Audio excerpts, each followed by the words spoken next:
We seek companionship as human beings. We want to be able to feel that we are acknowledged, seen, heard, cared for, loved. Of course, this is not something that only happens with just human beings. But as human beings, we always have the desire, strong desire, to feel connected with someone else.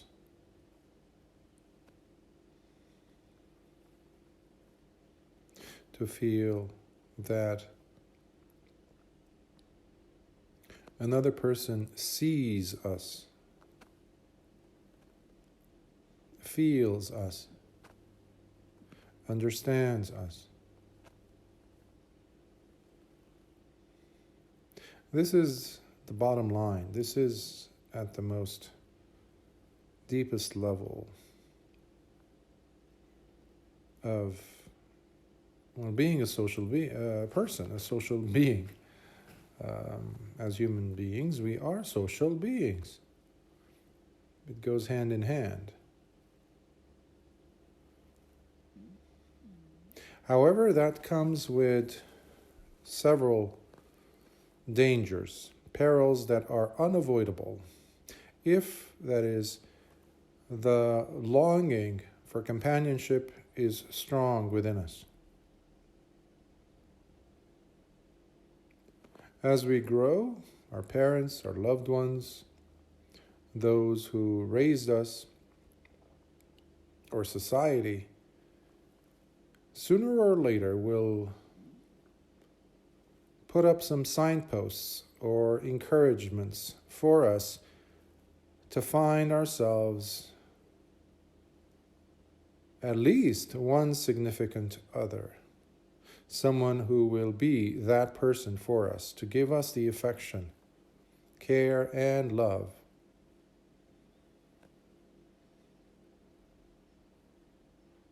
And even if we do find such a person or such people in our lives,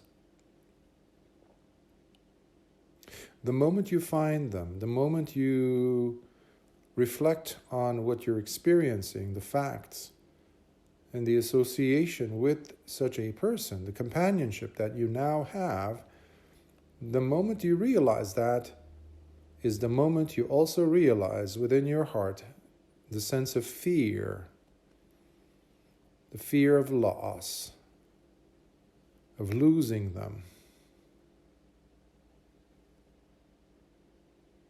Where a moment could come and they are no more there.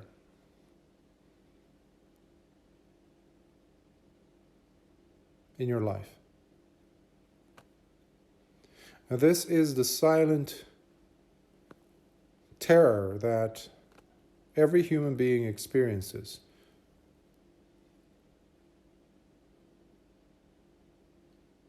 The terror or peril or danger of being left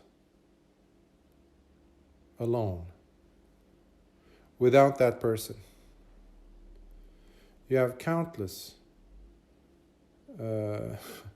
books, novels, poems written on this. The dreading of such a thing from occurring, or the running away from the pain, while we, at the same time, want to have that companionship. Meanwhile, we are running away from the pain. Every single connection that a human being makes, or in society, when human beings are trying to connect with someone, even if that someone happens to be a house pet, for example, it's still a connection. And it can be a powerful connection, but it will also deliver that same terror, that same dread of the sense of loss when that moment comes. And of course, each of us have come up with our own individual strategies that we don't necessarily talk about to anyone, or even talk about it to ourselves, meaning loudly, but it is still there. And that's the one that involves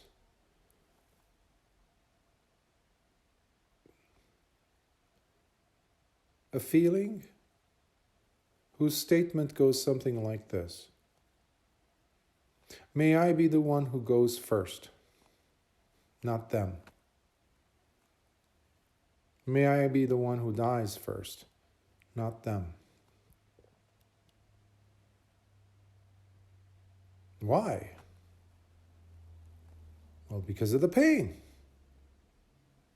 This has elements, of course, of nihilism.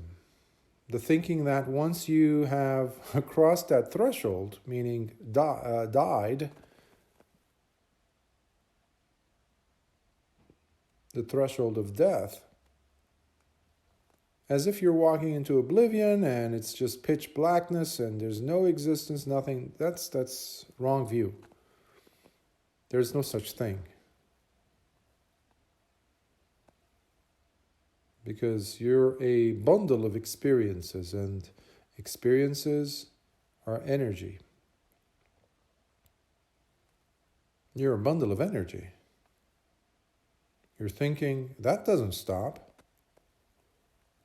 You're desiring, that doesn't stop. You're longing, that doesn't stop. Unless you've reached a certain level of awakening where you see through the true nature of suffering. The true nature of suffering, which is that very basic sense of craving, longing, which comes from ignorance. And because of that craving and longing for something to happen which is not happening, or something from happening which is happening, something dreadful, there is then suffering. That's why Lord Buddha placed that as the first noble truth. So companionship builds affection. Affection is different than metta or loving kindness or just love. Affection is deeper because it is dangerous as we understand it and practice it within the holy life. Because affection is the shackling, binding of oneself. It's no longer metta, it's no longer loving kindness. But the mind likes to come in and interpret that and translate that as, no. This is a different manifestation of metta. Maintain that, continue that, yeah, that's good. No. That's why affection can turn into sexual attraction. So that's why people have to be very cognizant of the dangers. That's why you can't just blindly practice metta without the necessary wisdom involved in it. And that's why we have sila. Because the mind is the most powerful instrument in the universe. It will convince anything, and it will convince you of doing something terrible in breaking the holy life, the bridge that will take you to Nibbana. Why? Because there is miccha ditthi, wrong view. So even something as beautiful as metta, when it's not being done correctly, properly, maintained through the formula of the 3 trainings, it can easily be to your detriment. And that's why you've seen many so-called schools of spirituality, not just in the 20th and the 21st centuries, but from ages ago, where you had metta turn into devotional practices, turn into sexual practices. And you had teachers and philosophical schools even develop in justifying that act and giving it a spiritual slant interpretation to justify such a deplorable thing. So, companionship for a person practicing the holy life is detrimental, sooner or later, unless it is constantly monitored, unless it is constantly checked and rechecked and triple checked all the time.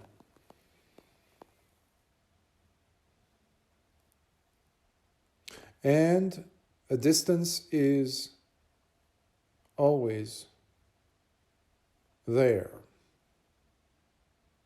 because that companionship will turn into affection. This doesn't mean that the bhikkhus at the time of Lord Buddha did not associate with each other, or they weren't companions to each other. Of course they were. But they also had periods where they would disappear. Calculated absences, if you will, to make room for their own growth, their own progress. Because, as it says in the Sutta Nipata, ultimately the holy life requires a person to be living a solitary life. At least some portion of the spiritual life has to be spent in a solitary manner. Just like the solitary horned rhinoceros, or the royal elephant, tusker elephant.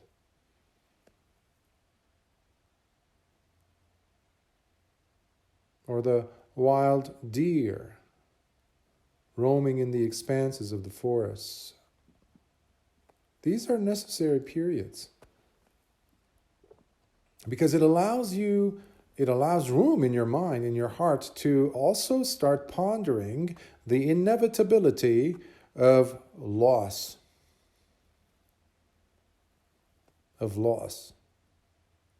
And so long as we are in companionships with others, there will be those losses.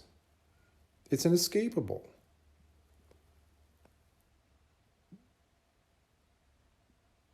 So already many people have the fear of one's own demise, one's own death. But that does not hurt, shake you to your roots as the loss of someone dear to you. So the closer you have people in your life, and the more of them, the more your suffering will be. So the Dhamma is not antisocial, mind you.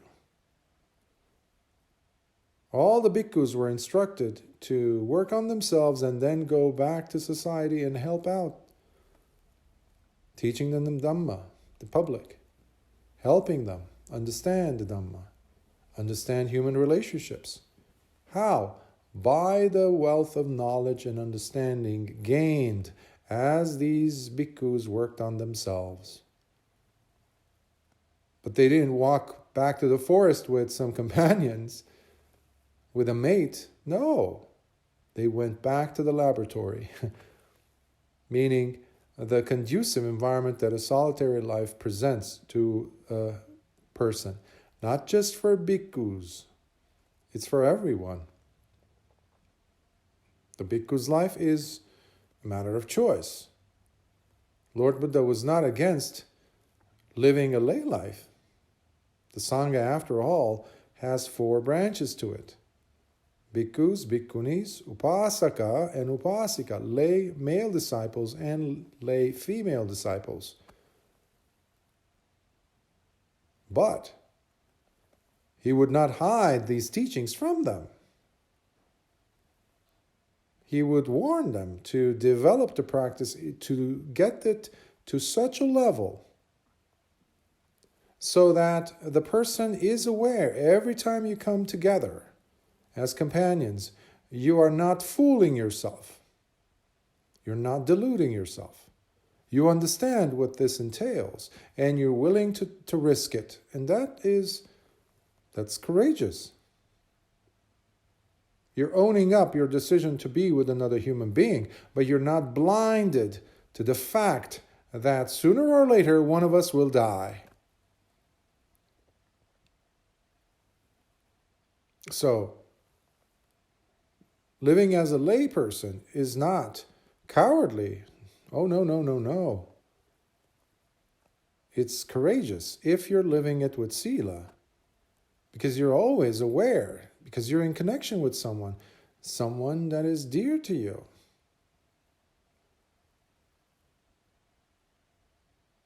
It's a different lifestyle than a bhikkhu's.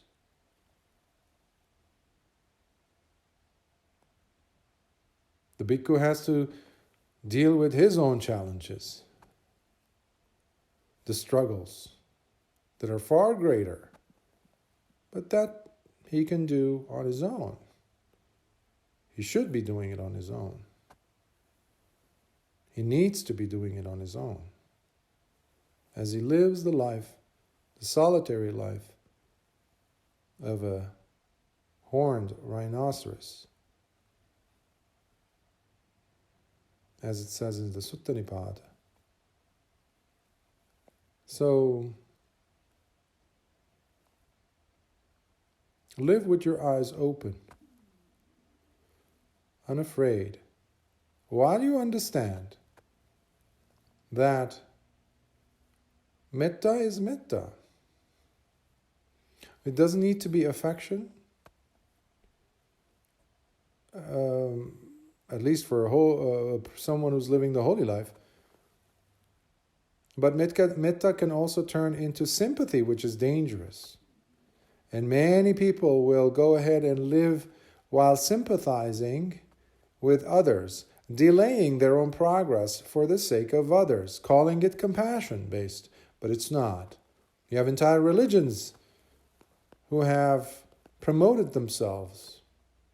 Individuals who have even been given titles of a saint.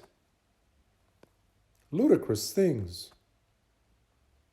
Meanwhile, they avoided, they delayed their own progress for the sake of that fuzzy, warm feeling they get inside when they're helping someone else, while they're completely avoiding the work that needs to be done within. It's just a matter of escape, basically. Very, very secret, very covert way of living one's life, which they claim to be a holy life, but it's not. Nothing to do with holy life. So be careful. You're here not to sympathize. You're here not to just be compassionate towards others. You're here to complete your task. To wake up. To see the errors in your ways. And to understand from them the mistakes. Understand from them. Grow. Because you've done this many, countless times where you thought, well, hopefully I'll die first before she does or he does, So that way I won't feel the pain. Meanwhile, you go back into this, you're in the cycle, in the samsaric cycle. And in time, you're in another relationship, in another form, as another species perhaps. And the cycle continues. The pain cycle continues. That's why we call it samsara.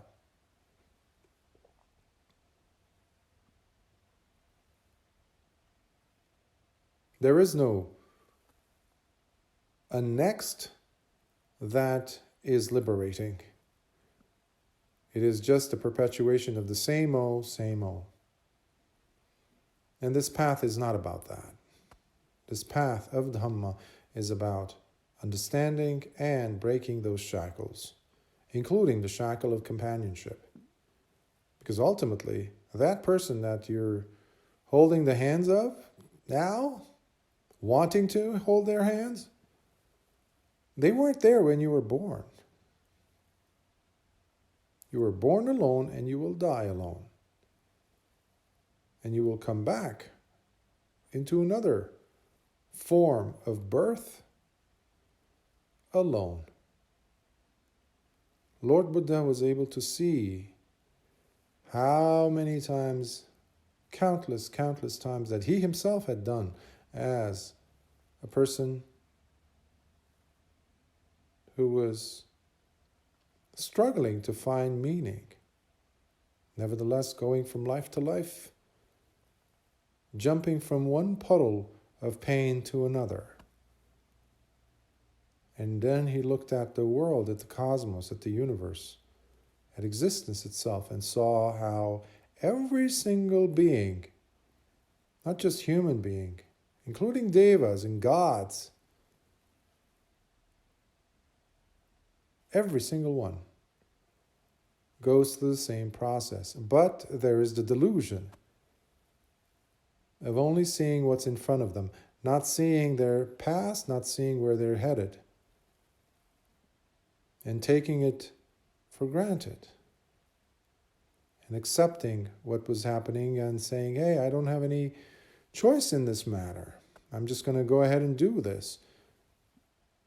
He was the one who said, well, no, I'm going to find an end, a solution to this problem of trying to stop this crazy samsaric cycles of pain and sorrow back to back. And he accomplished it. That's why we call him the Buddha. That's why it's a rare opportunity for us to be alive today, where his dispensation, his teachings are still available. His original teachings that lasted for about 400 or 500 years after his death. We still have those teachings, primarily found within the Pali Canon. And we can apply those. We can apply the Four Noble Truths. We can apply the Noble Eightfold Path. And we can see the evidence of his awakening in our own progress. That's where you can find the Buddhahood of Lord Buddha in your own life, not in some blind belief. So practice the Noble Eightfold Path and see it for yourself. And believe me, that's the biggest and the most valuable companion you're ever going to need.